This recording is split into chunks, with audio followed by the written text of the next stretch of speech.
Good evening.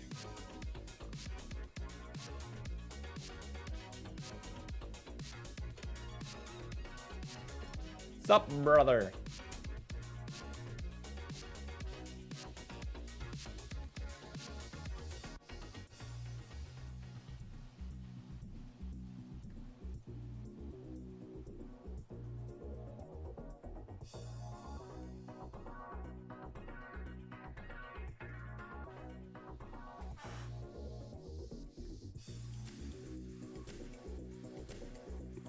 Hello, sir. Sup, brother? Brother? What is that guy's sketch? Sketch. Yeah, I'm so happy that you knew that without me having to explain it. You've basically mastered the trump cadence, or trump cadence. Yeah. It's amazing how many people don't point that out. Yeah. A lot of friends I have who like him a lot, they almost get offended when I say it.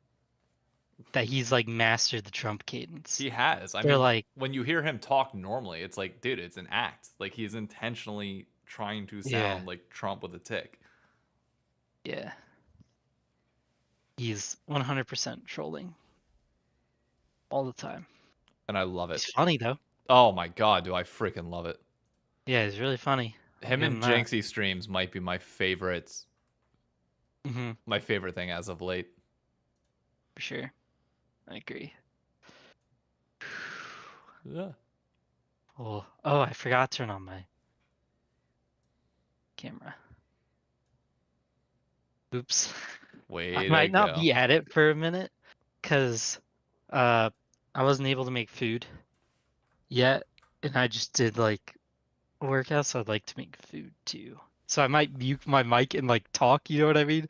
I just won't be here. Go make your food. How long is it gonna take? Yes. It won't take very long. Probably like 3-4 minutes. Go make your food. I'll stall. Okay. I mean, I'll still be on mic. I can just wear my headset. Oh, okay. We could talk and BS in the meantime. Yeah. I mean, clearly I have a lot of payment to make tonight. I mean, yes and no. On a pod, we can get the basketball talk done now. That way people don't. True. So I told Paul earlier, and I will make this public because I'm not afraid to announce my picks. I have UNC winning the entire tournament. I was not initially going to do it. I initially had Purdue.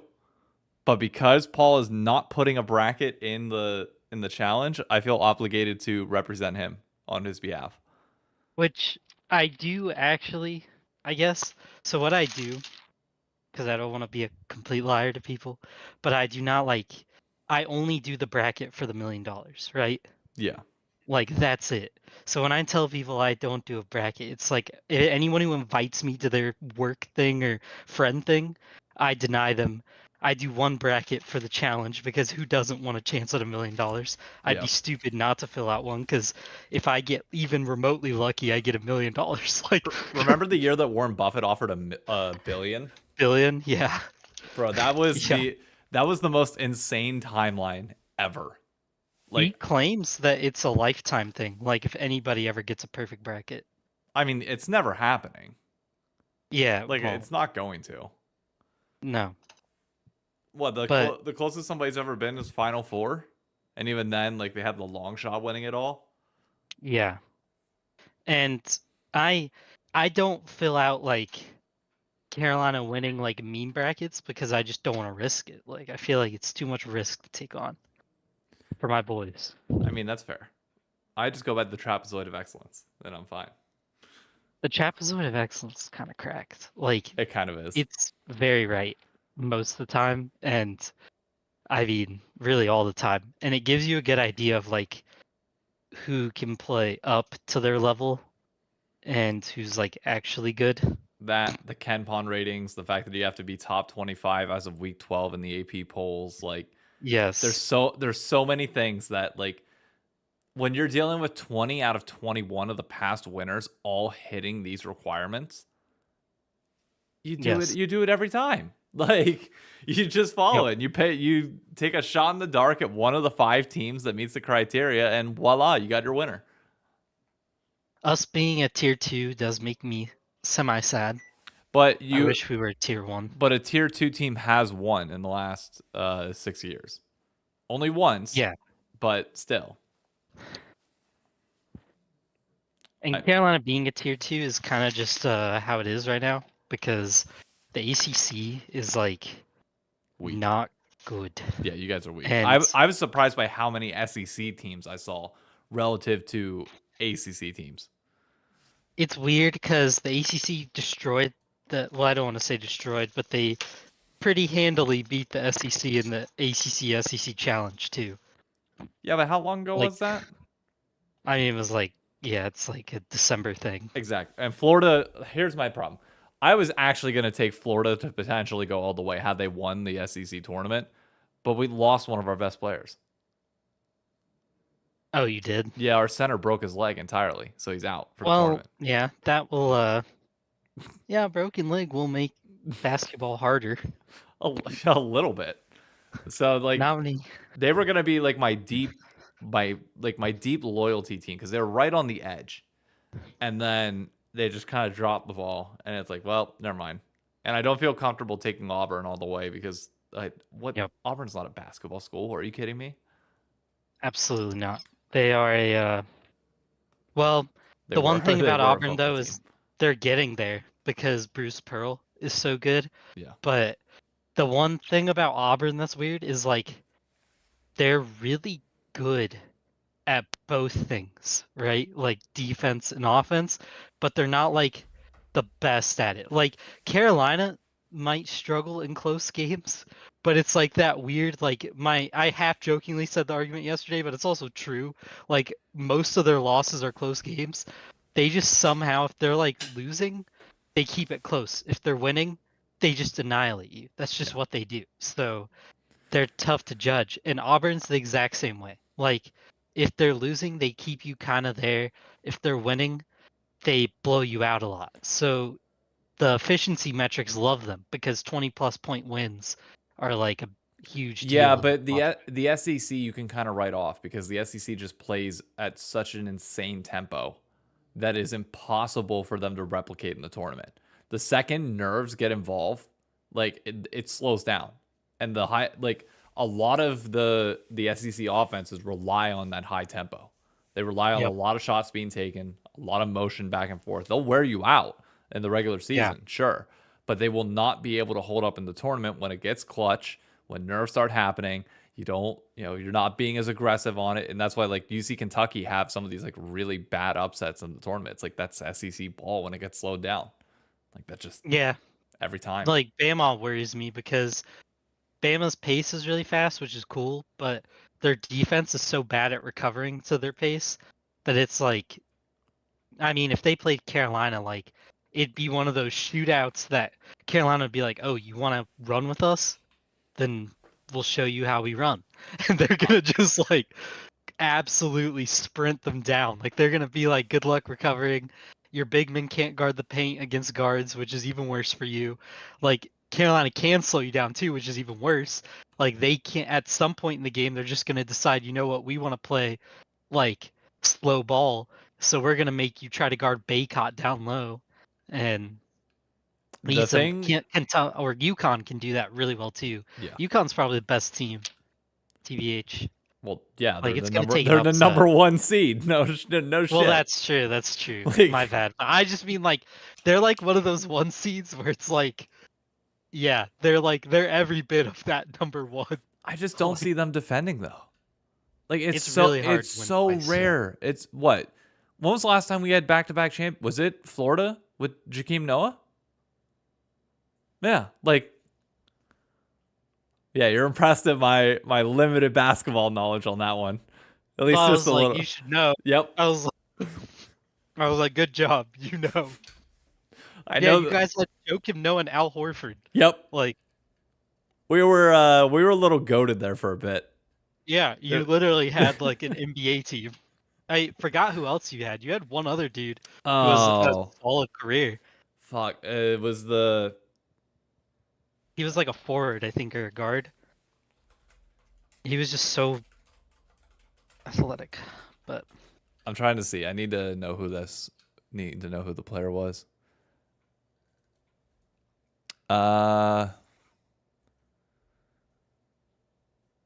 Arguably the greatest starting lineup of all time. Yep. Al Horford, Jakeem Noah, Corey Brewer, Lee Humphrey, and Tareen Green. Yeah, Corey Brewer was the dog too. Yep. I mean, that whole lineup was pretty cracked as far as college basketball goes. People called it the All-American squad straight out of Space Jam. I mean, they were unbeatable. We were disgusting. Like that was one of the greatest like major sports runs in history, in my opinion. Like back, like you're talking about 06-07 Gators basketball winning back-to-back titles.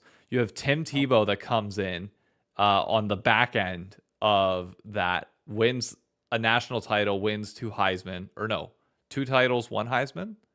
Yeah, I think two titles, one Heisman, because he didn't win his senior year. No. Either I thought it was one Heisman. It might have been two Heisman, one title, right? Yeah. No, two titles. You're right, because he was the backup, the first one. Yeah. First championship he got, and then he was the starter for the second one. But in that like championship game where he was a backup, he had like 2 rushing touchdowns or something silly. Like, and we were close to getting another one too. No, you were. It's like, oh man, dude. Who was the QB before Tebow? Because he was actually pretty good. I don't know, but I know who the QB on the bench was that everybody should know during the Tebow era. Oh yeah, Newton. Cam Newton went to Auburn. Yeah. Oh man, we were stacked. We were so we have not been the same. If you could have kept him, you would have been. If we could have kept our players from being in gangs and killing people, we might have actually had a sustainable program. But you know, murders apparently tend to take that out a little bit. I mean, Blue, he ain't a DAWG. He wasn't a bulldog. So that's life. But he was a dog. Please elaborate. Blue, here. Okay. For those that don't know, I'm going to give the greatest analogy of all time. Have you watched our low-budget LCS matches? I'm sure some people watching this have. We have a very diverse team, okay? We have Paul, who's literally like son of a pastor, like just ultimate army guy, but chill for the most part. We've got both the Knicks, the bickering and yelling at each other till the end of time, but ultimately love each other.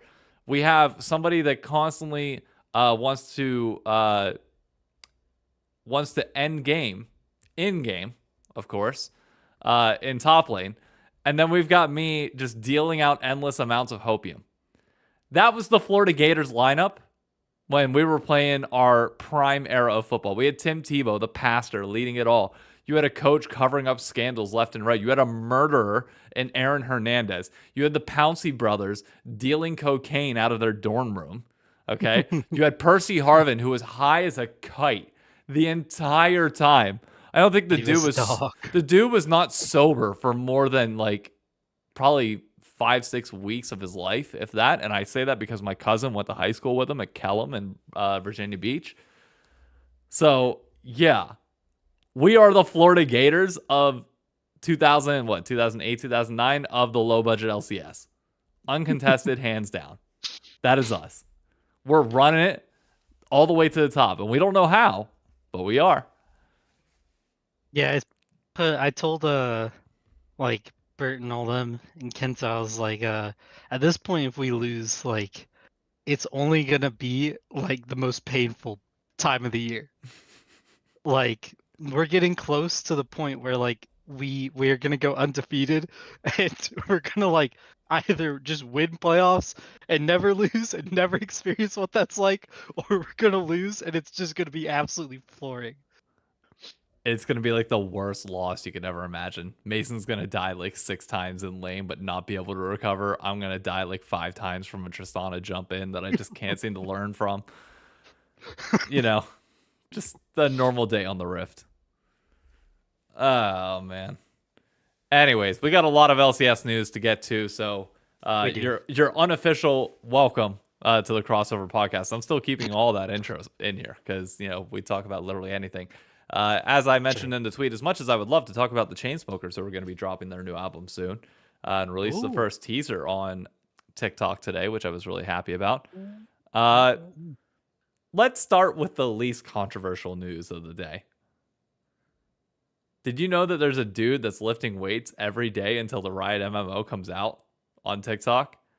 And he's either going to be jacked now or dead because the Riot MMO got delayed. For an indefinite amount of time. I didn't know that guy exists, but I'm kind of excited to see his journey. You might have seen my tweet had I not deleted it because people got pissed because I tweeted out like my duet on TikTok of it. Because TikTok culture is like you see a tweet that you like that you want to kind of like react to or raise awareness to, especially as somebody like, not saying that I'm of big size, but I have like, I put, 40,000 followers. I duet something like that. Like it brings a few additional eyeballs to it.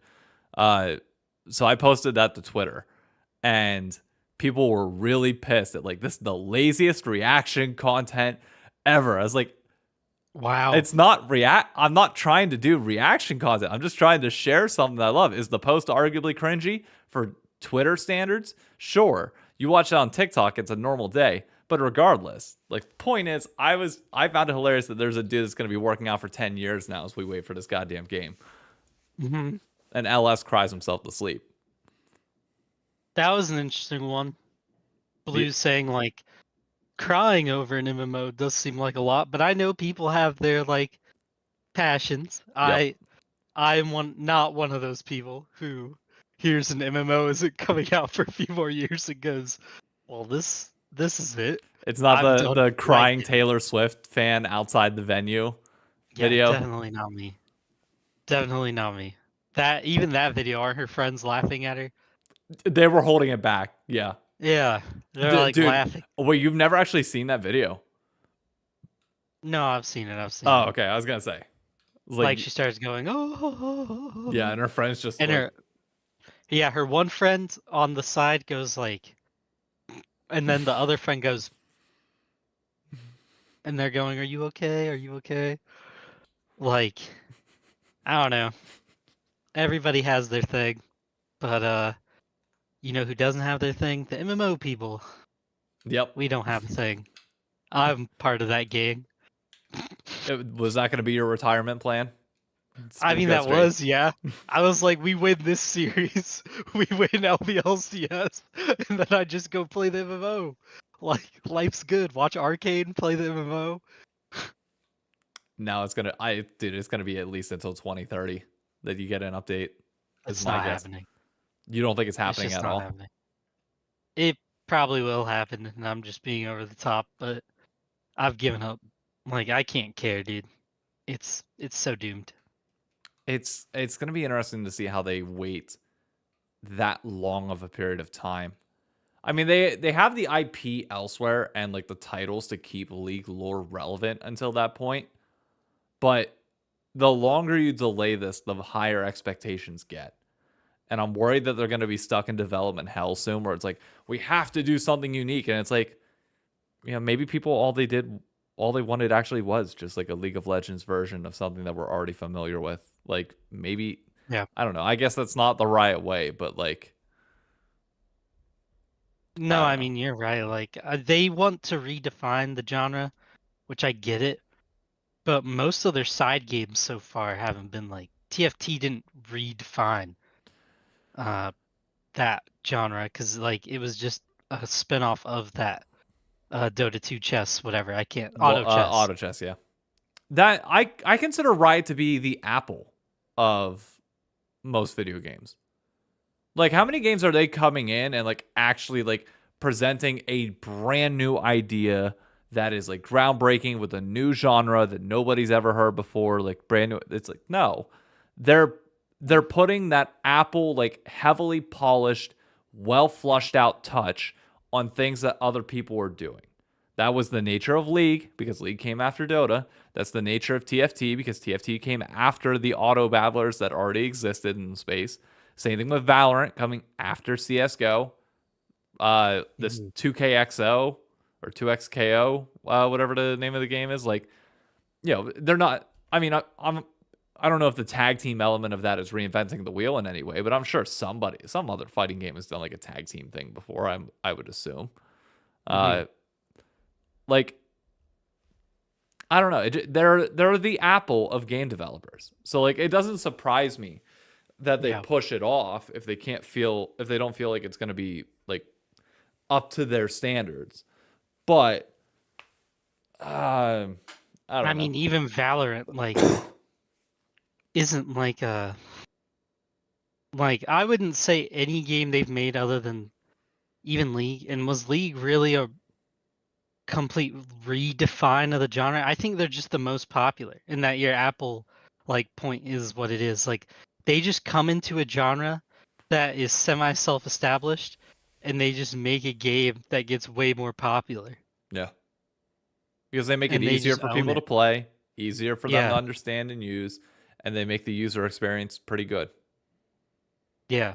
And they're good enough at building I mean really they're pretty top tier at it, but building that esports scene. Like Yeah. they do much better than other people. Yeah. Better than EA, that's for sure. Yeah. With Apex getting hacked this past weekend.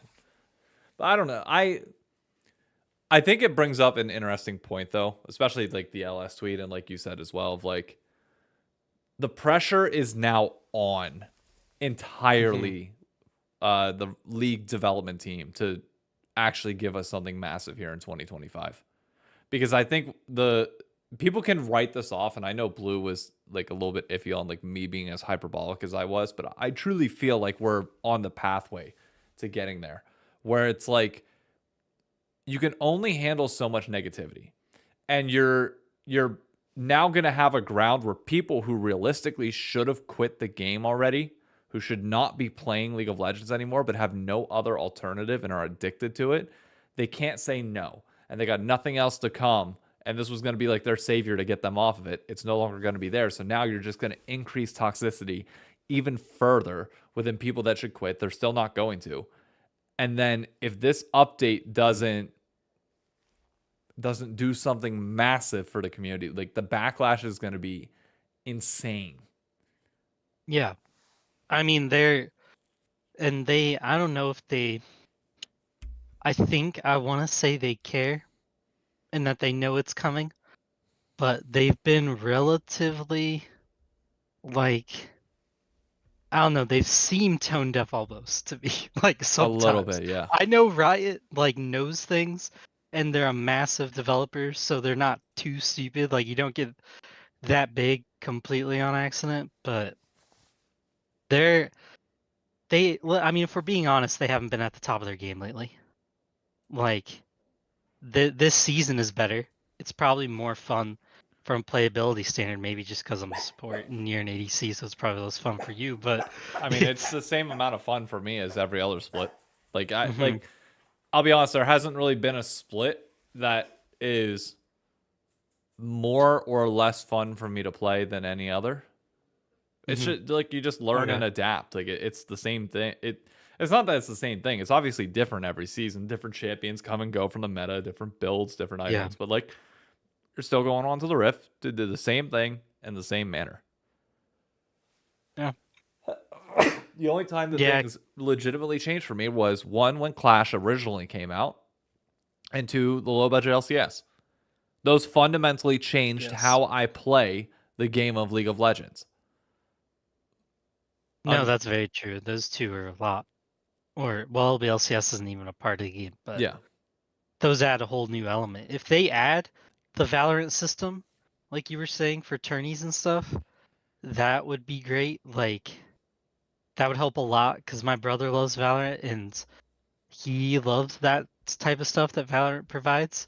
Yeah. He doesn't, I mean, the crazy thing is my brother plays Valorant basically, like, exclusively, and that man he hasn't logged into his Discord in 2 months. He got hacked, and I had to let him know because he never logs into his Discord because he doesn't need to. Yeah. Because his game actually lets you build a community inside of the client, which I know is such a novel idea to them. But it's like you don't really ever have to go there. You don't have to invite people to a call if you want to make it easier or something. There's like, I just think they do a lot better on Valorant at community building. I know there is like voice chat with your pre-made determined team, but it is interesting how much better Valorant has been about building that community. And maybe because they understand like NA people are a bit more casual, I'd say, in League of Legends. Like we're the highest ARAM player base by a wide margin. By a very wide margin. Yeah, maybe we're just the casual servers, so they've just let it be. But I mean, NA you can still make it takes casual competitive. True. I don't know. And I mean, my only thing is like it seems like Americans or NA in general takes first-person shooters way more serious. Oh, we do. Yeah. Always have. I'm just into it. Like for whatever reason. Fortnite is the biggest game in America for a reason. Yeah. And that's not changing anytime soon. I actually just saw that they're introducing first person mode later this year. So Call of Duty, like, interesting. Be ready. Be ready, Call of Duty. I don't know. Yeah. So bad Dave doesn't know he perma connects to it. That's funny. Do you actually? Perma connect to what? Riot voice. Oh yeah. Oh, okay. Yeah, I know. It goes in every time. It's funny, and you hear the little sound on it, and I just let it go. Sometimes you get an occasional hot mic, and it's pretty funny. Said Americans like guns. That's a probably true statement. That's an understatement. And now it doesn't even matter if you're an American. If you're here, baby, get what you can. By the way, that is a fascinating 200 IQ play from that judge. Very fascinating. Like I think it's brilliant because you take the issue that one side cares about the most, and then you put the issue that they talk about the most, and you mush them together and be like, okay, pick one. Like now you're screwed. Which way you gonna go? Yep. I don't know. My dad called me earlier, and I gotta call him back tomorrow morning. I'm not gonna be able to catch him tonight, but I'm sure my Uncle Bert is flipping shit about it, and I'm excited to hear about it. Yeah, I'm sure we'll talk about it at some point tomorrow. I'm going over to my dad's to watch the games with him and my brother. We're gonna have 2 TVs going with the multi-view on one and the the main feed on the Carolina other. game. Yeah, Carolina game on the other.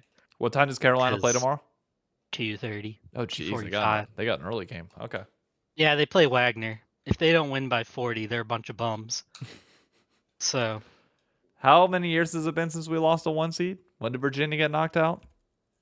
Oh, dude, last year Purdue against Farlight Dickens. Oh yeah, I forgot about that. Yeah, I remember that one because I was at work and I was walking on our flight line going, yeah, Purdue just lost to Dick in Sun.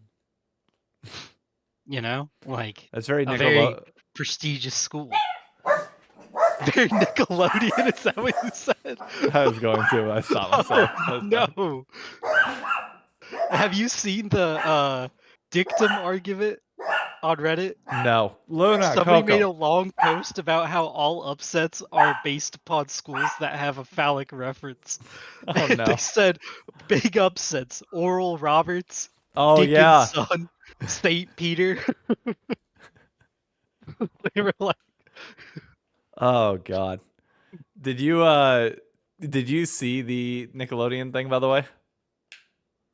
no. I know we're kind of all over the place on this episode, but I that's know, fine. I don't it's even give a sad. shit. I don't give a I shit. don't watch it because it's sad. Oh dude, I watched the Drake episode yesterday and it just dude, that fucked me up bad. Mm-hmm. It was so bad. But let's get back on track. Is there anything else I'm missing with like MMO? We did MMO talk. We've done March Madness. Before we go into Any Immortals. other games or things? I mean, no, because everything's pretty set, and I mean, I'm okay with avoiding playoff talk as long as we can. Nah, I'm just saving Because that for clearly last. none of our teams are as good as like the. Well, We got beat once. you didn't let me we'll get finish in. Nah. before you got mad. Okay. Our teams aren't as good as a team that we very intensely doubted, and they are that guy. Like, They're not that guy. I'm telling. yeah, well, you know, they built a super team and it worked out so far. They're losing this weekend. All right, That's let's just it. talk about Immortals. All right, let's get into Immortals, and then we'll get back into that. What do you think of the Immortals announcement? I know you're not a fan. Don't worry, nobody's a fan, but Sharpie. So like, I'm not worried about like pissing the fandom off. Okay.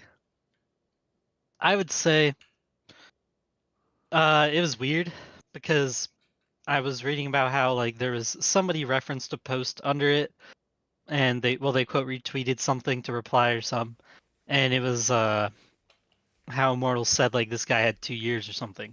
Yeah. Originally. Yep. And that was the plan.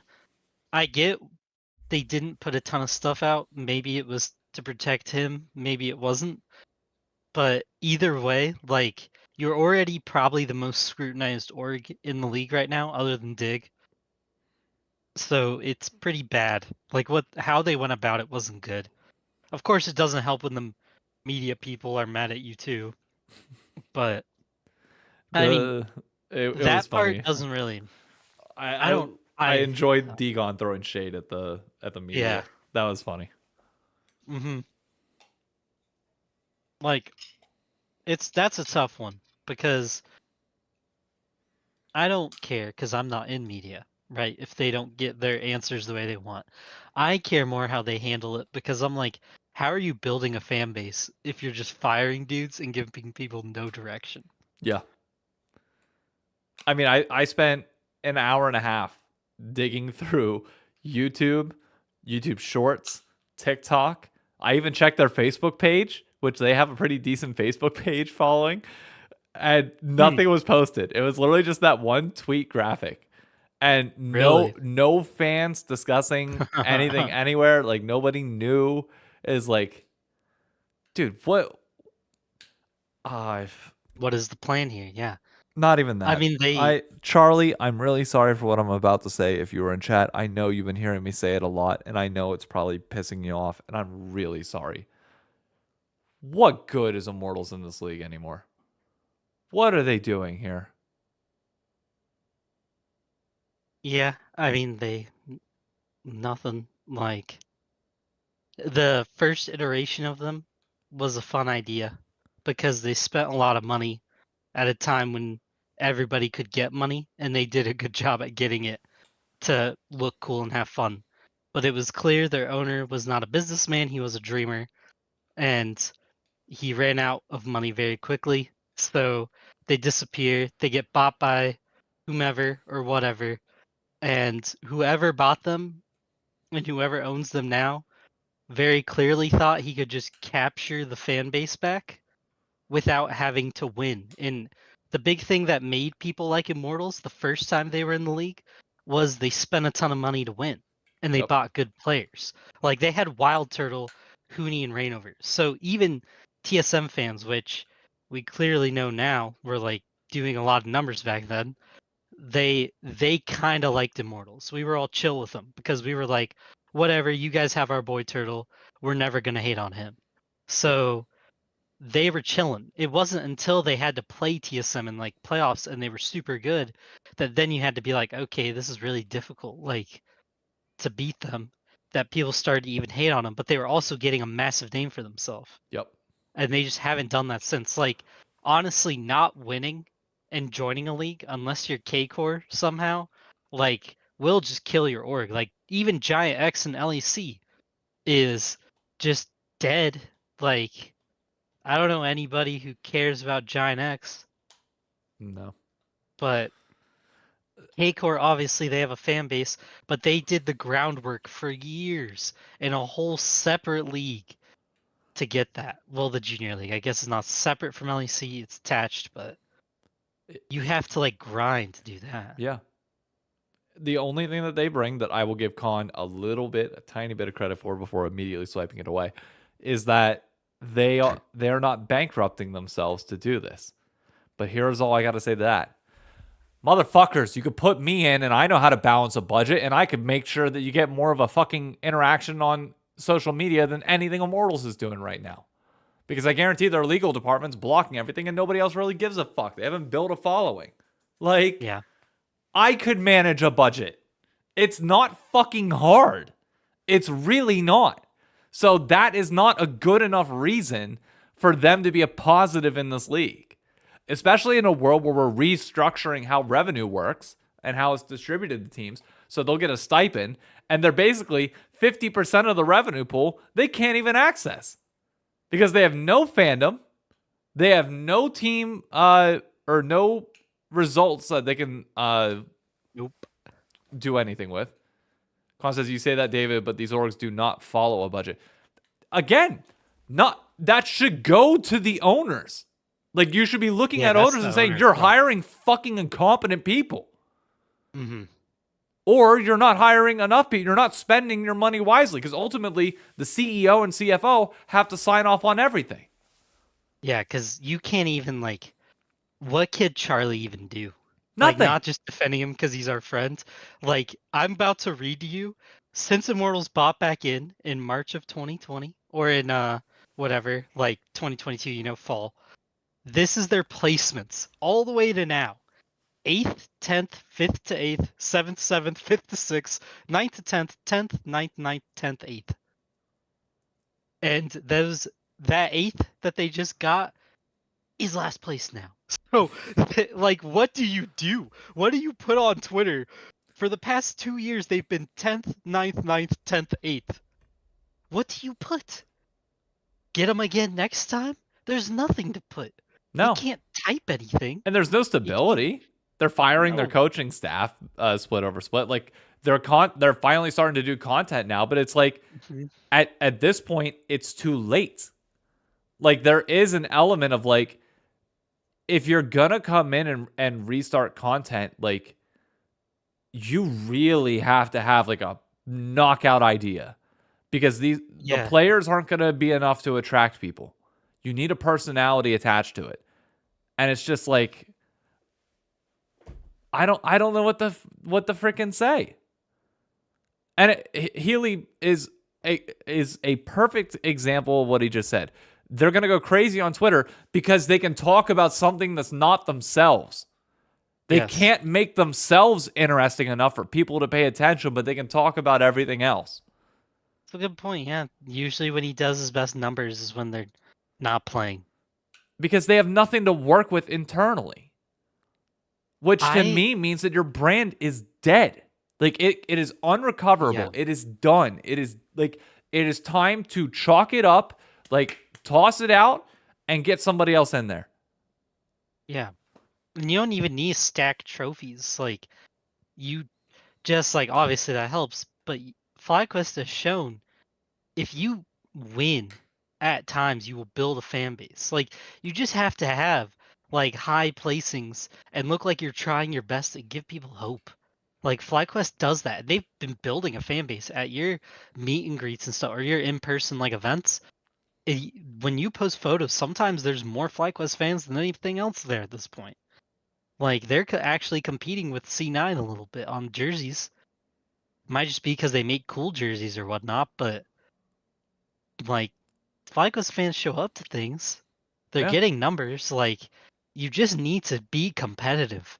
And the problem for Immortals is like they're Well, clearly not trying. They're not hiring anybody who's like a big name to bring in fans. Like go hire Spica if you really just don't care. You know what I mean? And you want somebody to try to. it's not even about competing though. It's just about showing clear interest and like True. a want to compete. It's fine. Like if you take a chance on rookies and it doesn't work out, but like you're trying to do something with these players, and you build a few pieces here and there, you start growing a little bit, like fine, but what are you gonna? They got tactical. They have tactical to latch onto, but it's like the jury's already out on tactical in people's opinion. Like in terms of community perception, you're not True. going to be able to change anything there. So who are you latching onto? Armeo, no chance. Already like had his shot. Uh, Castle and Mask, maybe Castle, maybe Mask, but like they're not going to have the like. You look, they just came in. Sniper just came in. Which one has more hype? Sniper, he's able to engage in a lot more stuff. When have you seen Castle involved on anything on the LCS front? Ole, same thing. Like, cool, coming back, great. You're not gonna be able to build a brand around him. No. Like, Yeah. I don't know what There's you do. no. Like, I think at this point the jury's out, and you can't recover it, and it's time to chalk up your losses and go. Because I don't even think if I went in there, I could get people to care about Immortals. Yeah. Because I mean, the I don't believe in it. best thing I could imagine they do, right, is try to like hit up a Peter Dunn and be like, "Hey, is Heretics getting you down? Yeah. Like, do you want to come back to nice LA?" And try to do that route because that's the only thing I think they could do. Like, they're not in. I don't know what coach they're about to go get. Like, I don't know what they do in this stage. And one by I don't know why he would leave. I'm just saying they're gonna have to do like a home run or like a Hail I Mary type play to try to get it. I Like don't even know. It's just like they're trolling. you got to do something. You can't you can't do what they're doing at the You can't moment. lose forever No, and be you can't lose forever and then try and like the problem with the content is not the content itself. It's just that you watch it and you know that like you don't have faith and inherent trust in the org that the players yeah, and things that you're seeing are going to be relevant in a year. yeah, Like when I'm watching 100 Thieves stuff right now, I know the roster's not going to remain like this forever. But I know certain pieces of it, they're going to try their damnedest to keep there. And yep, that like you believe that. There's trust there. And I feel like there's no yeah, trust when it comes to the Immortals brand, and there's no way to restore that at this point. yeah. I mean, shoot, even being like a NRG fan, I know that there's like good leadership in there and they'll have a plan. And even if this year doesn't go well, you're kind of forced to give your team, you know what I mean, when they win a title a year. Like you aren't allowed to cut players like that. So But it's you like, also like you have faith that Andy's going to try and do his best to yeah, he compete. tries to win. Yeah, you have somebody beyond just the immediate players on the team and the coaching Yeah. staff to latch onto. And an owner who communicates with the fans and talks. I don't Who even know who Immortals owner I don't is. even know who their GM is. Yeah, I don't either, to be honest. Exactly. Like that's the problem. Like you're not showing face in public. So it's like Yeah, what is there to latch onto? yeah. Which stinks because back in the day we got to talk to them and they had a cool idea. They just couldn't. They just executed fucking terribly. We raised the concern right away. Is like the Great Lakes is too big of an area. Yeah, it's a big region, and when you hear Great Lakes, my first thought is usually Michigan. So I was thinking like, oh, are they really about to try to do like Detroit as a hub, which wouldn't really work. But they weren't doing Detroit. They were like even farther up north, weren't they? Yep. They were kind of like all spread throughout. It's like Yeah, way too far up north. that's not how grassroots If works. you want to do Great Lakes, just I don't know why no team does it, and I don't know what makes them hate it. Chicago is in such a central area It is. for so many people. Like, if you really want people to enjoy your thing, go to Chicago because we can drive there. Like, it's an easy drive. It's not even like, because if they did where they were at, it was like somewhere up in Ann Arbor. And I was like, dude, an 8-hour drive for a League of Legends team? Like, just get over yourself. If you're not my team, I'm not driving there. But if they did something cool that would have been in Chicago, it's like, yeah, I'd drive 2 hours there and back. Like, that's not a problem. Like, I I don't know. I don't even know. I really don't. Like it just and to Healy's point and Healy and Connor kind of talking about it in chat right now, like even the already established orgs are not getting the greatest viewership on YouTube right now. I mean, but that's a thing everywhere. Like you look at mainstream artists that would do like 100 million figures on a music video within like a week or two. And now it's Mhm. like Justin Timberlake's not even pulling great numbers. Your artists are debuting to things at a much lower pace. Thank you for the follow, 100T DK, which I think is Daniel Kennedy, who is the head of marketing at 100 Thieves. But yeah, it like engagement rates are lower, but it's just I had this conversation. I don't know if I'm allowed to. I'm not gonna say who I met with here in New York when they were in, but it's somebody from Riot, and we were talking about like team development in this, and he brought up a great point, which is like, if you had to pick one, which do you think is easier to succeed right now, a creator or a brand? Hmm. If you had to pick what to succeed, Which is easier to start from the ground up, a creator or a brand? probably a creator, no? Yeah, creator every day. Yeah, like creator would be so much easier. And that's why you're seeing, I mean, not why, but obviously like it's easier for people to connect with a creator than it is with a brand. Yeah. Which is why like I'm so like one of the things I'm really happy with 100 Thieves on is like the creator class of this year. I didn't know who Wolves was prior to them announcing it, but now like I've got a creator that I can associate with the org. Mhm. And you hope that they stay long term and that's how you build something from it. But like Yeah. if the only thing about your brand is literally just the team itself and you're not winning, there's no way to drive any viewership, any engagement on anything.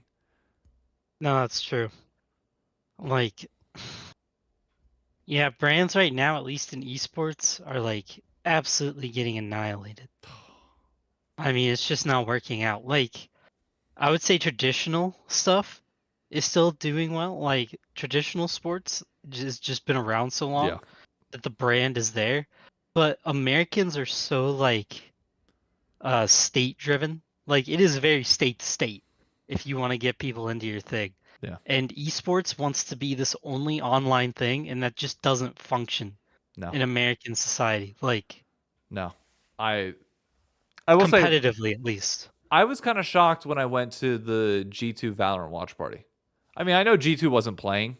It was Loud Hmm. and Sentinels, but like I thought there would be a lot more people there in New York City. Yeah. And there wasn't. And I was like, "Huh. Thing. That's interesting." But I feel like They have if a ways to go. yeah, they do. I mean, granted they're new. Like they're brand new Hmm. this year to VCT, but it's like Yeah. I don't feel like the word got out there enough for whatever reason. Like I don't know. The biggest thing for me is like if I'm going to Chicago, okay, and I'm Hmm. like off the rip, I know nothing about Chicago, but I'm trying to host an LCS watch party there. The first thing I'm doing is I'm asking around to find out what League of Legends creators are in Chicago Yeah. or around the area. Because I know they know more. One, they know locations, everything else. Try and get a location that's there, but invite all of them out and like get Yeah. them to show up. And if they can believe in if they can drive people there, that's how you get them in the door. It's like, I hate to No, it's like, true. I hate to compare it to like real life examples, but like club promoters exist for a reason. Yeah. Yeah. I mean, clearly selling out a venue is not a problem for like every other medium right now still, other than maybe movies, like movie theaters. Not by me. But That's yeah, I was gonna say like the movies I went to for Dune seem like they're still cooking. I don't know if movies are making a comeback now or not. I don't know movies what's never going in on New York there, City. Movies never went away, but but yeah, we're like life is so different here that I can't yeah, compare it to anything else. It's like AMC Lincoln Center Dune has been sold out for pretty much the entire time, other than the front two rows, which Emily mhm, and I got tickets for the second row in, and we go, and it's just this electric atmosphere because like Nicole yep. Kidman comes on screen, and everybody is screaming out of their minds. Like it's great. I don't know if that happens in your theater when she comes on. Like, do people still like No, really? people like Nicole Kidman that much? Oh my god, yeah. Anytime she comes on screen, everybody just loses it. They start applauding and Oh my god, screaming. It's great why? because it's a Well, meme. You just go to the movie theater, Nicole Kidman comes on, you start yelling. It was it. oh, I didn't even know that was a thing. Oh my god, yeah. Hmm. People were Oh, are you talking about the AMC like beginning thing? yeah. Yes. Okay. Yeah. Okay. Yes. People do clap for that every time. It is really funny. Blues, like I hate that intro. No, I never want to change it. That better be a part of it I forever. thought you were saying she was in Dune 2 No, because no, I was no, thinking no, the no, no, movie. So no, I no, was no, no. like, when was she in it? And I'm trying to figure it out. I was like, when did she pop up? I was like, am I a moron? But that I'll makes way more sense. I'll have Emily come on stream the next time the next time she's home and talk about it. But it was like she rolls her eyes every time. She's like, "Why do people do this shit?" I was like, Because it's "Because funny. it's cool. It's Like, so funny. it's And that's the hilarious." funniest video ever. Like every time it comes on, Sam gets mad because even when we were in a theater and it was only like two people because we went to a matinee for Wonka, I was sitting there going, "Woo!" when she came up. I was like, "Let's go!" Emily yells at me. She's like, "You're not gonna clap unless other people clap." And I was like, she said that whenever we went to see Wonka. We saw Wonka at the 42nd Street AMC, Hmm. like Times Square one, and it was a smaller theater, not as many, like only one person clapped. So I looked over and like I was kind of pissed off because I really wanted to, but I wasn't allowed to.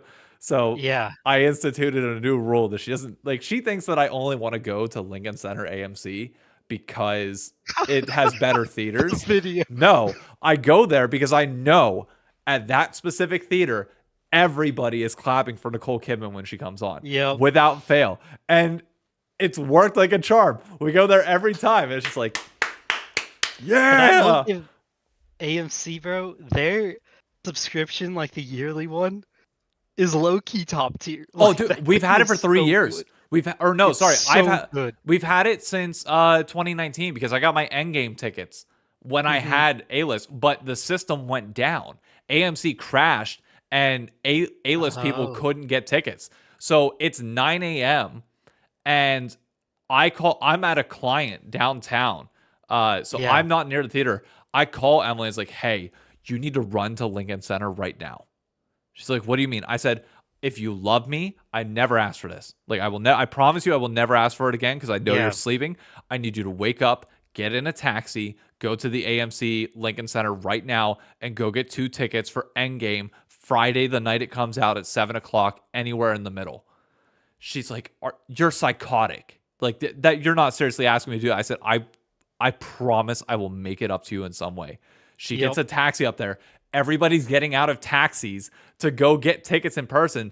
And she's so confused. She talks about it. She's like, and the cashier's like, yeah, the AMC website's down and A-list is causing problems as well. So like everybody that you're seeing in line here, which was 60 people deep, is trying to get Endgame tickets for opening night. Goodness. And she got them. She got like perfect seats, like right in the middle, or like middle, a little bit over. Yeah. But it was like, and Huge. she's like, that was insane. I didn't think movies were like that. I was like, there are certain movies. Dune Certain Part ones 2 was are, one of yeah. them. This was another. Star Wars, whenever like those movies come out, like opening Yep. night tickets, if you can get them, it's oh. But Dude, $27 a month, you see one IMAX movie that covers your entire price for the month. Let alone the other two movies you can yeah. see that week. Yeah. Well, I get the lower one. What is it? Because I The don't go to just that stubs, many. not A list. Yes, I just get the Stubbs one because you get free large drinks and a large popcorn if you buy medium, Yep. and then you get like no fees for buying a movie because we don't go to enough, and I can't yet justify. You wait till I have a job and I figure it out, but I will justify then going to movies all the time. She's she's always like, you can't just keep going to the movies, and I'm like, fine. I will compromise. I will buy the year pass that gives me the no online fees and the large drink, and that will be my compromise. Dude, the amount of time, I know this isn't healthy, but the amount of times that I've had a large popcorn and drink is my entire dinner for a night. Yes. Just because it's like I know I'm going to a movie at 7. It's like we get free snacks in the office, so I'll load up on fucking Yep. snacks at like 5 o'clock, pound some of those down, go in. Definitely not the healthiest, but I'm drinking a large fruit punch with little to no ice Hmm. and a large popcorn. I'm wired by the time that movie starts. They they have Mellow Yellow Zero Yep. in the things, and I love that so much. I legitimately, if I don't buy a drink when I go to a movie now, I start to do like this thing where I'm like, Yep. because I You need can the liquid. I you need the can taste it. taste. You can taste. Yeah.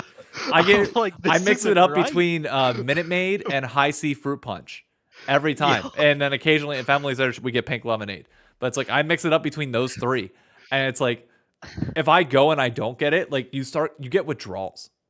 Hmm. Like you can taste it on the tip of your tongue. You know. It's insane. Oh, It's insane. oh, I Like, forgot. I also forgot to mention oh. we had a dude at our theater that had the Dune popcorn bucket. He raised it up like Simba, and everybody applauded. It was the I greatest, dude. will. New York is peak movie theater experience. I It does bet not get better. it. Dune 2 is honestly like the last movie that gave me like in-game vibes, and it felt nice Oh, it felt because it so was good. like seeing everybody there, like walking into a full theater and being like, "Oh man, like everyone's excited for this," and then people clapping for things Yep. was just so nice. Like I know some people hate the clapping, No, but it's it part of like it. I enjoy the community aspect of the movies. Same. And like I get you're there to not talk and stuff, but I think it's funny like making those little jokes to your friends and enjoying the whole atmosphere. It's just part of it that I enjoy. Like I don't I know what it is. I Gets think me going. so. Here's the thing. There are certain situations where I hate clapping, where I think it's inappropriate. But if you have the Hmm. right crowd and the right audience that knows how to Yes. time it, then it's fine. For example, Storm, go watch Spider-Man: No Way Home. You will Mhm. notice the moments where they bake in pauses, knowing that people are going to clap in the theater. And it would like, look, Spider-Man is New York's superhero. Always has been, always will be. You see like people dressed up as Spider-Man just literally walking around the city. When That's true. when Tobey Maguire and Andrew Garfield came on, the applause was so loud that you would not be able to hear somebody talking directly next to you. But Yeah. it's electric. And it doesn't go on long. It goes on for like 5-6 seconds, and people know to shut the fuck up because we want to hear what he's about to say. But you pay your Yep. respect and you give that dude a standing ovation. 100%. Like people are very respectful here of No, like that's true. knowing the duration of which you should clap. Because if you go on too long, then you ruin the movie. Yep. I think for like Dune 2, I noticed people weren't clapping as much at mine, but I think that's because everybody forgot the first one. They were just excited for the second. Like I remember when I was going, all my buddies were like, "What happened in the first one?" And I'm like, "Who cares? I was like, if we're being honest, who cares? I was like, that one was just setting up this one.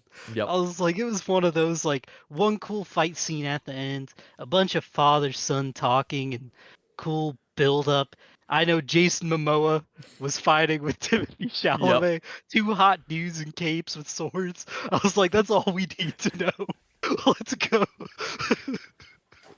I was like, we're on. Oh man. Yeah, like, we didn't have anybody cares. clap during Dune 2. Everybody clapped beforehand. Like the second it like went dark, right before like the intro like Fremen thing of like spices, power, etc. People went ballistic and were like screaming and yelling. But then immediately once it starts, that's cool. Quiet, pin drop, could like dead silent. Like that when you have a good crowd that knows how to live in the moment like that, it's unmatched. It really is. That voiceover, like, such a good intro. Oh my god. Like, I had no idea what was going on, but I was like, this is the type of war propaganda that gets me going. Like, this is what we're here for. I was like... So what you're telling me is they sold you on going to see Civil War. That's what I heard. Yes. Yeah. Sure, yeah. I don't know if the crowd of Civil War is a group of people I want to sit in the theater with. No, not at all. Long. I did my last comment at the end of the movie. My buddy was like, "What'd you think?" And I said, "I ain't gonna lie, bro. Watching that whole thing, it just made me think. I'm a white guy. If I got in shape and went to the Middle East, I feel like I could have a good chance." Oh no! Oh no! I was like, because Chalamet clearly did not fit in. Very much with Harry. I was like. The audacity of the caucasity of that character. I was like, my favorite reaction is watching Christians walk out of that movie being like, wait a minute, this is demonic a little bit, and like this is like very like this has a lot of ties to religion. It's like, no shit, it's making fun of your religion. That's the whole point. And it went right over your head. Like the whole point is like for you not to profit or like you not to idolize these false prophets, like these things that religion and like and other faith-based things will prop up and make you believe and give up like years and centuries of your life just for this thing. It's like it's warning you of those dangers. And you come out here it's like that's a little demonic. I don't like that. It's like, oh my god, you can't be. Nope. I was dying laughing during it because there was so much of it that just had me like cackling when they would be like, oh, it is him. I'd be like, this is so top tier, dude. And then I'm not gonna lie, the ending, I won't spoil it for people, but we've already probably spoiled enough. But that ending pissed me off so bad. I was so mad, and so many people around me were like, why does that piss you off? And I was like, dude, him like leaving the girl, like when he's fighting, dude, and that guy says, is that your pet? And he doesn't stand up for this chick that was his girl, that he tries, in the books, he tries to convince her to be his concubine. Like in this, he does. Similar to how his mom was to his dad. Yeah. And I was like, bro, if that's really the girl that you're like ride or dying with, like I just can't imagine ever doing that, like the way he did it. Yeah, like, you also didn't drink the. You didn't drink. It's not a cuck. It's the opposite. Oh yeah, my bad. Such a loser. Like he sees everything that has to happen in order for him to take power, and he cannot pick her. Yep. Like you have to, and look, I get it.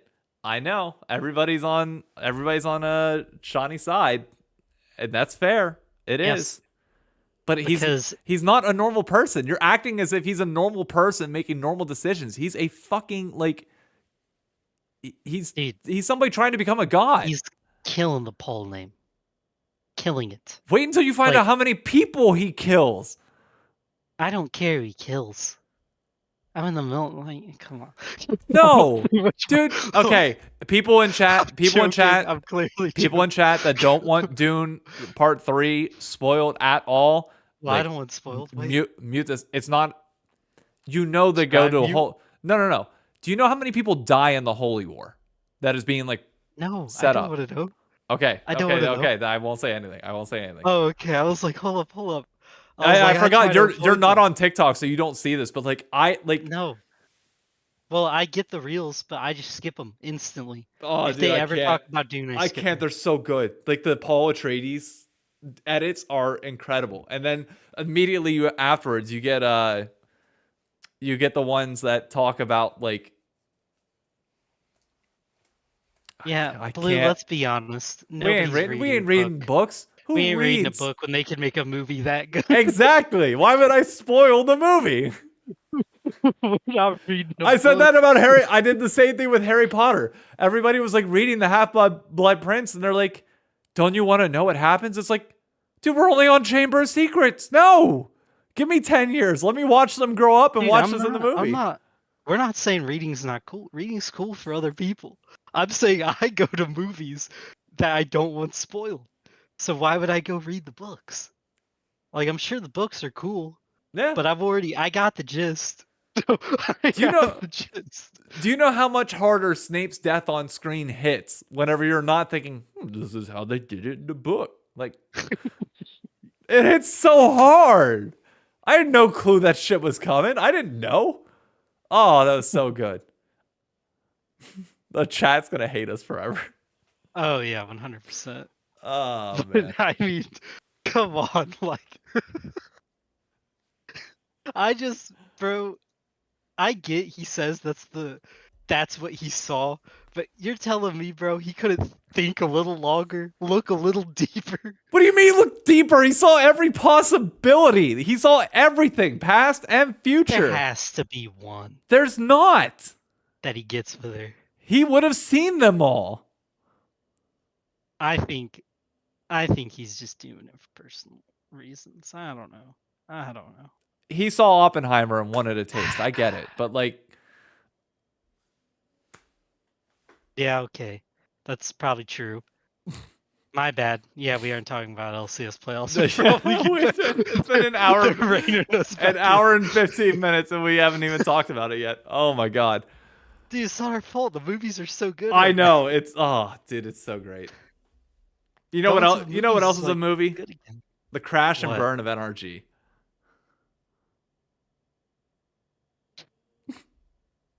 No. All right, I gotta read this text. Paul's in trouble.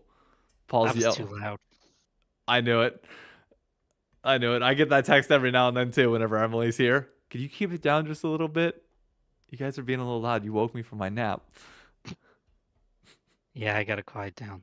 So I will quietly say it wasn't fun. It wasn't pretty. But I've had plenty of time, obviously, to think about this and to relish on this very sad moment. And you'll have and much I will more say time. this. Yeah, okay. And I will say this. They can bounce back in summer when it really matters. If Palafox actually plays the game, yeah. Yeah, that's probably true. Because, dude, it's like every week one of them just falls off the face of the planet. I don't know what's happening. Like, it's a different person, too. It's not like it's the whole team. It's like one guy just, I don't know. I don't know what it is.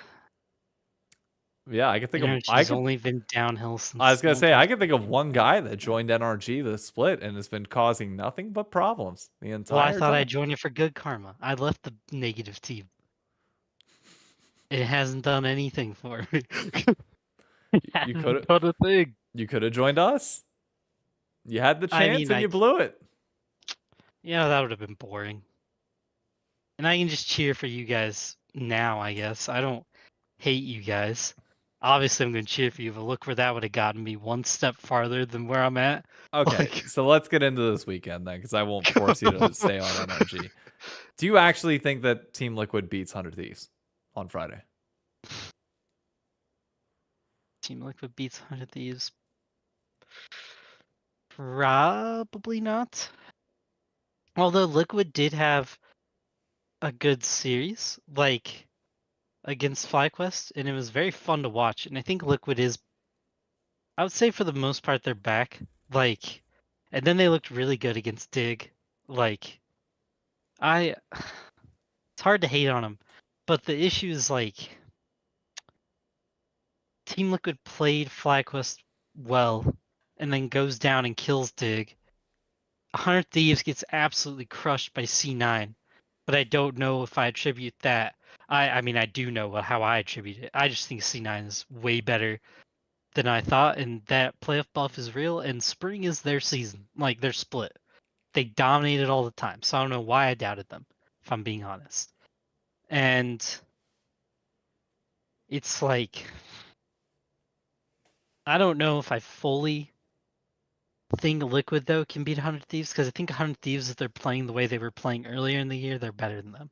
To be fair, they were sick. I'm not saying that's an excuse, but Who were sick. River was sick to the point where he couldn't even practice on Wednesday before the series on Thursday, and then Ayla was sick as well on the Thursday series, but then slightly better come Saturday. Oh, well, that's probably a real point then. Like, I'm that not would saying help. I'm not saying that because I know chat. Yep, there it is. Of course, I look over and immediately see Cope. Him being sick is a real That's thing. look. I think C9 is back. I'm not denying that, but I also don't think you're going to get the 100 Thieves that you saw against C9 again. I Yeah. think that was a one-off. Like they're gonna look like shit. Luckily, we held on against you guys. I mean, I say held on, but we should have won game 4. Like it should have been a 3-1. But Yeah. even then, like I think you saw the worst version of 100 Thieves that you will see in a best of 5 this past weekend, and it only is going to get better. Yeah. No, you're right. Like, that was probably the worst they'll be. But All right, I think TL is really good though. They are. Let me do this. Let's go lane by lane. Tell me who you give the advantage to. Impact. Sniper Impact. Impact. I agree. I think playoff Impact is a whole different animal. Regular season Sniper has to step up a lot to be able to mesh with him. IMT versus River. River. APA versus Quid. I'll go Quid. I think if you don't pick Quid, you're out of your mind. But yeah. Yeah. Yawn versus Meech. I think, can I just say like the whole bottom lane is probably just split? Like, it's just split. Yeah. I don't have it split at all. I have Team Liquid heavily favored in bot lane. Like I think this is gonna. Yeah, probably. Actually, you're right. My key to 100 Thieves winning the series is Sniper going even with Impact, and then mid jungle leading us through the series. Because I think bot lane, like it's gonna be a hang on for dear life, as long as you don't lose the game, because we know that Yawn and Core JJ can absolutely stomp you in lane. Don't lose game in lane. Let mid jungle carry, and we'll be fine. But I don't think we're gonna see, like, we're not gonna win it because of bot lane, and we're not gonna win it because Sniper 1v1s Impact 20 billion times. Yeah, that's probably true. You guys are just a hard team to like gauge, because your like mountains and your valleys are so vast, and you go through them like multiple times in a game. It's not even like, yeah, we're a rookie squad. What do you Yeah. What do you want from us? That's true. But I mean, rookie or not, like NRG is the same way. Like NRG will have a moment where they look clean, and then they have a moment where they're just completely sprinting it. And yeah, but it's different in how you analyze those. When you're looking at NRG and you say, "Oh, these guys are sprinting," it's like you should know better by now. Like you shouldn't be making these mistakes over and over and over again. The question is like, why are you doing that? We know why 100 Thieves is doing that, because they literally don't know any better. And like that is a drastically different answer to the same question. Yeah, but I don't fully take it that way. I guess Quid is younger than I imagine he is. He's 18. Yeah. He's just been playing. Hasn't he been playing Academy in Korea? For like a year and a half, but that's because you can start playing there when you're like 15, 16. Yeah, and then he played there. And he comes over. I just He's the think you second youngest guys player on our team. and River isn't like River's been around the block, 19, sorry. and Ayla's been around the block at this point. Like Yeah. he's seen what good play looks like. I feel like they could vocally, is all I'm saying, is rein that in a little better. I get you guys are still young in Yeah. general, and you're gonna play the way you play, but I wonder if it does fix like ever, or if it just is like your identity. Now, maybe you guys do start to clean it up as time goes on. You do have a very in-depth coaching staff, so it can get a lot better. And I think you guys can learn it a lot quicker. That's my like that's ultimately what gives me a lot of like optimism and faith going forward, is like it just feels like the ceiling is so high.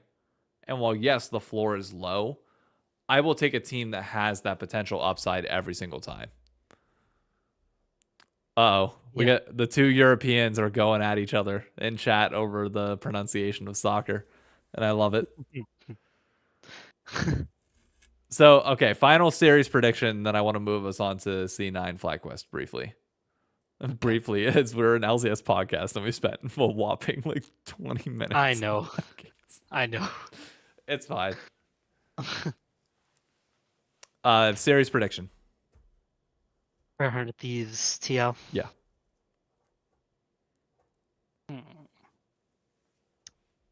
Obviously, it doesn't matter what I say because I was wrong all week. But 3, I'm gonna go 3-2 TL. I'm going through 200 Thieves. Obviously, I'm not gonna not pick against them. But if we end up losing this series, I'm not upset at all. 4th place with this roster and having a competitive series against TL for top 3. I'm not going to be upset. That beats that's right where I predicted them at the beginning of the year. 4th place. So we have hit my we hit my like high version of my expectation. I mean, the split. Obviously, I'm not like I could see you guys winning because I said 3-2. I didn't say like a 3-1 or a 3-0. So I clearly see an angle where you guys can figure it out. Yeah. I just have faith. I want to see us in finals weekend in the freaking. All right. Here's the timeline that I want to see, and I'm biased on this, and I think Rocco's actually gonna like this. So it'll be announced whenever I get everything shipped in next week. But FlyQuest is sponsoring or helping sponsor our LCS watch party here in New York City. I'm gonna set up a FlyQuest hype zone. Assuming they make it to finals. So basically, like one section will be purely dedicated to FlyQuest fans. And if you come in wearing any FlyQuest apparel or anything FlyQuest, so that means even if you take green lipstick and like put a FlyQuest logo on your cheek, that's fine for me. Like face paint, anything. Do yourself up as a FlyQuest fan. You will get a free ticket to enter a raffle to get a FlyQuest Superfan prize. That she's sending me. Nice. And then everybody else will obviously have like general giveaways. Because I want to make sure like everybody is welcome. So my prediction for Cloud9 FlyQuest. And according to that, I need FlyQuest in finals. So I'm saying FlyQuest 3-1 over C9. And my logic behind that is we saw C9 at their best against 100 Thieves. We saw FlyQuest at their worst against TL. I'm saying that TL or FlyQuest is going to step it up a little bit, and C9, I still think they can be exploited in draft just because we didn't exploit them with our play, which was subpar on the day. Yeah, I think FlyQuest is able to beat them personally. 3-0 C9. Really? I think they're genuinely like all the way back. I don't know how much more back they can look for somebody to think they're back. They're so back, it's crazy. Like, I mean, dude, they were literally like there wasn't even hope in those games. Like, it was pretty insane. They're playing pretty good right now. We're a weak laning team. Yeah. FlyQuest is not that. Yeah, they aren't. It's probably true. Still feel Fudge fine with Fudge it. is not going to be able to get the top lane advantages that he did in the series. Berserker and Vulcan are not going to be able to do what they did to Mish and Ayla in that lane. Jojo Pyun, him I'm a little scared of. I'm not going to lie to you. That dude's playing at a level that I, like, had he done that more than just the last 2 weeks of the regular season, he would have been my MVP. Yeah, Jojo and Blabber are kind of really good when their laners aren't sprinting it. Like, I'll put it this way, if the lanes go even, I feel comfortable saying I took Jojo and Blabber over Inspired and Jensen. And you can sue me if you want, and they're playing good League. I'm not saying they're not. I'm just saying the other two are playing better. I think Jensen is, like... Here's the thing with Jensen. Has Jensen ever been a player to pop off in lane? Or pop off in, like, series and, like, hyper scale and carry them? No. What is his strength always been? Neutralizing enemy mids who historically are very aggressive. They don't have Azir. Great. Put him on Orianna. Put him on some sort of control mage that he can just sit there and keep Jojo Pyun in lane, or not fall behind enough to the point where Jojo Pyun's going to go out and make these obnoxious plays because he's constantly having roam timers on everybody else. Like, he's historically good at neutralizing people like that.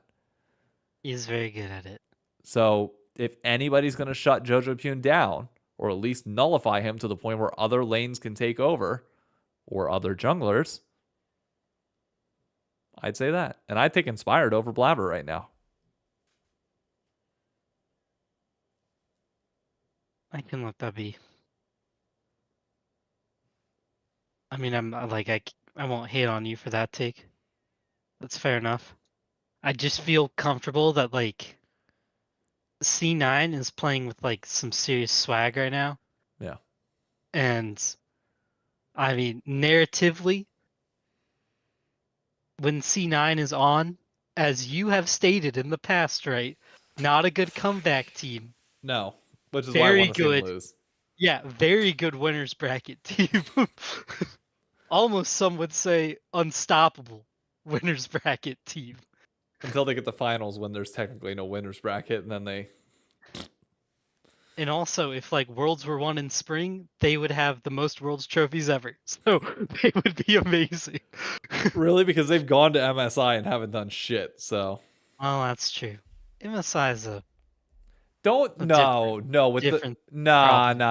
Oh, different problem? Yeah, sure. Different problem. What were you thinking? I was going to say the summer thing or something? I just thought you were going to say it's, like, completely separate. It's like, no. No, it's a different problem. I treat MSI... Oh, Jake hates MSI? That feels bad. Dude, new MSI, I freaking love. New MSI format is goated. Like, absolutely goated. I wouldn't want it for every tournament, but... MSI's tough because, like, it counts, right? Like, what you do. I feel like if your region wins, it matters. Yeah. If your region loses, it's a write-off. Like, that is just what people like to do.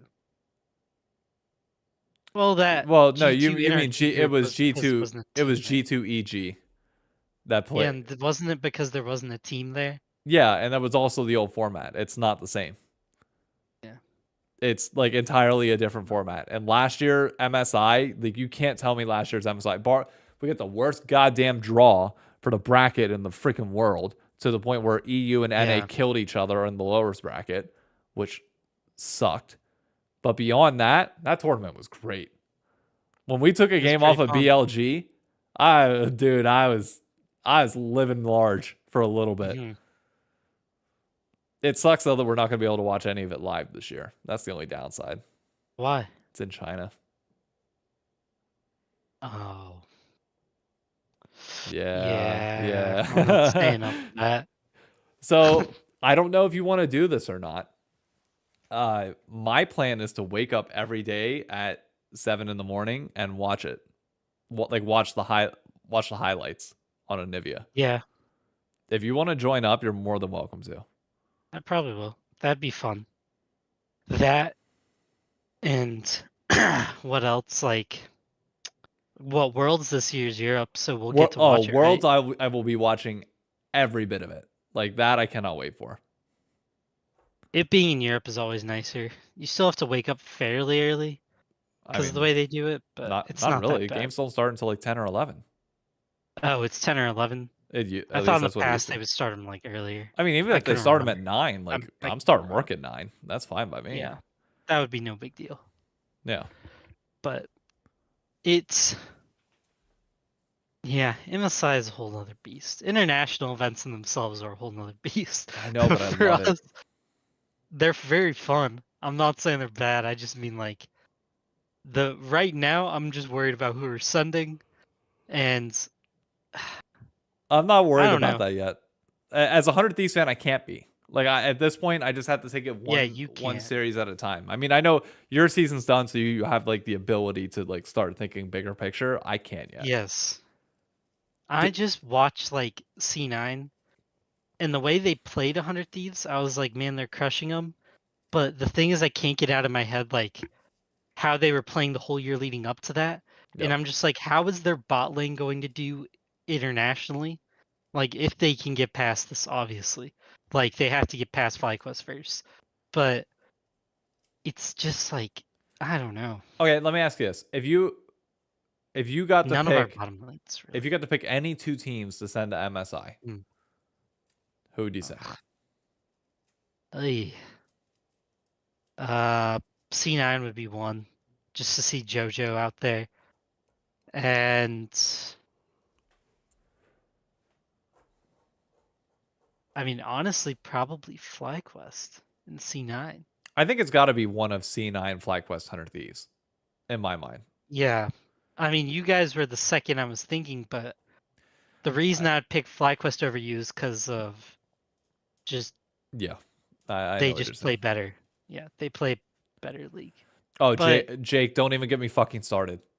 yeah, on World's Don't even get capacity. me. Oh, That's for another time. fuck. Riot is Riot does Nope. things. I've already said enough bad things about people affiliated with the LCS earlier in this podcast. I don't need to. 210 for groups, Yeah, 8K for what quarters and is it? semis. Quarters and semis, and then 20K for finals, baby. Because when you 20K are, for finals is nice. That'll be the highest ever attended. well, no, China. In a indoor arena, it's not the bird's nest, and Oh, even the bird's nest, they like cut off half of it, so it wasn't.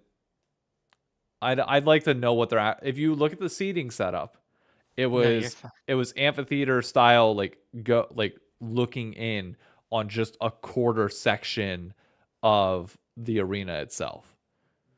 So I'd want to know how many available seats were there. Whereas the O2 Arena in London, we know for a fact will be 20,000 full, like 20,000 sold out. No, I made that face because my Riot client just randomly opened. Like I just saw the Riot logo in the middle of my screen, and I was like, what is that? It just randomly started opening. I think it was patching something, but yeah, I see what you're saying now. Like in a arena like that. Okay. Because it's bigger That than the makes sense. Chase Center. So it's bigger than World's 2022 finals. Yeah. Because the bird's nest in China was crazy, dude. The venue itself was great, but like when you go back and you look at like what part of the stadium did they actually use up? Mhm. It wasn't like the full capacity number. Well, yeah. So I'd imagine China might still beat them out depending on how they mapped it out, but I mean, this is an easy Google. I don't know if it'll tell you.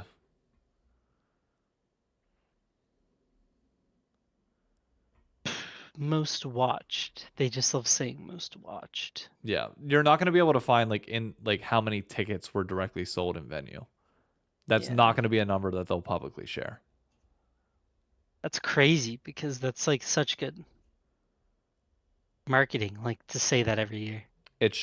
You would think, and that's like NFL stadiums, like they show off the attendance number every single time. Like, Yeah, I mean, they do that every Final Four I go to. They sit there and go, "This is in the top 10 for most attended," because every single new one is in like a new, yep. brand new NFL stadium that's like 5,000 people deep.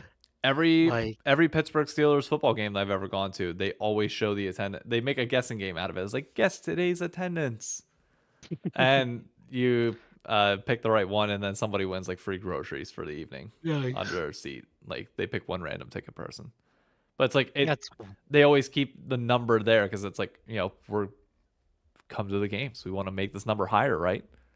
Yeah. I mean, the only reason you wouldn't show attendance is if I can tell you, World's 2022 finals was sold out. That's good. Okay. There were some seats that probably went unattended as like people tried to scalp them for like stupidly high prices. Mm-hmm. But I didn't see many patches like that. Yeah. Anything else that we need to talk about that I might be forgetting? So we've gone on for an hour and 40 minutes, so I probably should end this soon. Nothing I can think of. Like, talked about playoffs, we talked about Immortals. Don't really need to talk much more about the game because we talked about the MMO. I mean, I guess just it's not what we're talking about so in depth right now, but just the new stress that's going to be on next year and how important it's going to be with no MMO. Yeah, well, we have a whole off season to go on. Yeah, off season conversation while we're talking about Arcane every week. That's going to be fun. By the way, we've never done the podcast like this with Arcane, I know. have we? No. That's going to be a blast. Pretty sure not. So that's going to be nice. I'm probably going to release my reactions. Great Lakes talk. Yes, sir. Yeah, you missed the Great Lakes talk earlier. I think that's pretty much it for us for this one. So, if you're watching on Twitch, be sure to drop a follow on the channel if you haven't already. If you're watching on YouTube, be sure to subscribe. Tomorrow's episode of The Pit featuring NRG's Think Hard will be there. Right after they got eliminated by 100 Thieves. So it was a interesting conversation.